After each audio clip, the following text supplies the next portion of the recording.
TV9 Marathi बुलेटिनमध्ये महाराष्ट्रासह देश विदेशातल्या महत्त्वाच्या घडामोडींचा आढावा घ्यायचा आहे। मात्र सुरुवातीला एक मोठी बातमी। दिल्लीमध्ये शिवसेनेकडून भव्य सिंदूर महारक्तदान शिबिराचं आयोजन करण्यात आलंय।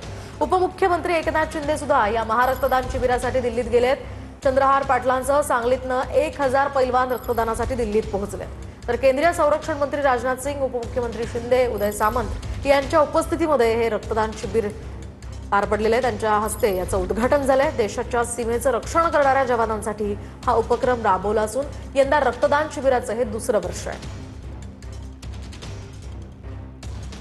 आपण पाहतोय मोठ्या संख्येनं तरुणांनी या रक्तदान शिबिरामध्ये सहभाग घेतलेला आहे।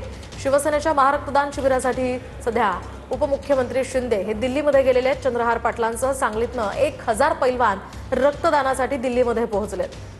दरम्यान सध्या या शिबिराचं उद्घाटन झालेलं आहे। उदय सामंत सुद्धा त्या ठिकाणी दिल्लीत आहेत। दिल्लीमध्ये शिवसेनेकडून भव्य सिंदूर महारक्तदान या शिबिराचं आयोजन करण्यात आलेलं आहे। आपण पाहतोय सध्याची ही महत्त्वाची बातमी। उपमुख्यमंत्री शिंदेंचा खरं तर 2 ते 3 दिवसांमधला हा दुसरा दिल्ली दौरा आहे। याआधी सुद्धा शिंदे दिल्लीमध्ये आलेले होते।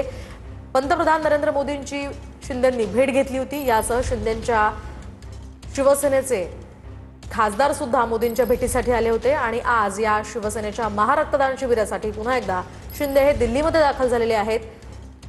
शिवाय चंद्रहार पाटलांसह सांगलीतनं 1000 पैलवान या महारक्तदान शिबिरासाठी दिल्लीमध्ये आलेले आहेत। या शिबिराचं उद्घाटन आता पार पडलेलं आहे। शिबिराला सुरुवात झाली आहे आणि आता शिंदे या संपूर्ण उपक्रमाचा आढावा घेत असल्याचं दिसतंय। अधिकची माहिती आपण जाणून घेऊयात आमचे प्रतिनिधी प्रमोद जगताप यांच्याकडून। प्रमोद, काय अधिकचे अपडेट्स? खरं तर देशाच्या राजधानी नवी दिल्लीमध्ये यावर्षी ऑपरेशन सिंदूर त्यानंतर हे महारक्तदान शिबिर जे आहे ते आयोजित करण्यात आलेलं आहे आणि या रक्तदान शिबिरासाठी देशाचे संरक्षण मंत्री राजनाथ सिंग हे आर्मीचं जे बेस कॅम्प हॉस्पिटल आहे दिल्ली कॅन्टमधील त्या ठिकाणी पोहोचत आहेत। हे रक्तदान शिबिर जे आहे ते राज्याचे या शिबिरासाठी राज्याचे उपमुख्यमंत्री एकनाथ शिंदे हे दाखल झालेले आहेत। मंत्री उदय सामंत हे देखील दाखल झाल्याचं बघायला मिळतं। आपण दृश्यांच्या माध्यमातून बघू शकतोय संरक्षण मंत्री राजनाथ सिंग हे या ठिकाणी जे आहेत ते पोहोचत आहेत। 1000 पैलवान खरं तर देशाच्या राजधानीमध्ये सांगली आणि त्या परिसरातनं कोल्हापूर परिसरातनं आलेले आहेत आणि देशाच्या सीमेवरती रक्षण करणाऱ्या जवानांसाठी हे रक्तदान शिबिर खरं तर आयोजित केल्याचं आपल्याला बघायला मिळतंय। चंद्रहार पाटील जे एकनाथ शिंदे यांच्या शिवसेनेमध्ये त्यांनी काही दिवसांपूर्वी प्रवेश केलेला होता, त्या चंद्रहार पाटील यांच्याकडनं हे सगळे पैलवान जे आहेत ते राजधानी नवी दिल्लीमध्ये आणल्याचं आपल्याला बघायला मिळतंय। आपण बघू शकतो मंत्री प्रतापराव जाधव हे देखील या कार्यक्रमासाठी पोहोचलेले आहेत। 1000 दात्यांचं हे सगळं रक्त आर्मीच्या ठिकाणी बेस कॅम्प या ठिकाणी दिलं जाणार आहे आणि जे जवान सहकार्य करत आहेत, देशाचं रक्षण करत आहेत, त्या जवानांसाठी ह्या रक्तदान शिबिराचं आयोजन केल्याचं खरं तर एकनाथ शिंदे यांच्या शिवसेनेकडनं सांगितलं जात आहे।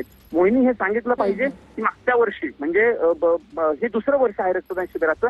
मागच्या वर्षी झालेलं रक्तदान शिबिर हे जम्मू काश्मीर श्रीनगर या ठिकाणी झालेलं होतं आणि आपण बघू शकतो आता जे महत्वाचे नेते आहेत ते या ठिकाणी पोहोचायला सुरुवात झाली। तर अगदी काही मिनिटांमध्ये राजनाथ सिंग हे या ठिकाणी पोहोचतील। आपण दृश्यांच्या माध्यमातून बघतोय डॉक्टर श्रीकांत शिंदे असतील, त्यानंतर मंत्री प्रतापराव जाधव असतील, ज्योती वाघमारे ज्या शिवसेनेच्या खासदार आहेत, मंत्री उदय सामंत हे या ठिकाणी पोहोचले तर अगदी पुढच्या काही मिनिटांमध्ये राजनाथ सिंग संरक्षण मंत्री राजनाथ सिंग हे या ठिकाणी पोहोचतील आणि मग कार्यक्रमाची जी आहे ती सुरुवात होणार आहे। पण 1000 रक्तदाते एकनाथ शिंदे यांच्या पक्षाकडनं राजधानी नवी दिल्ली।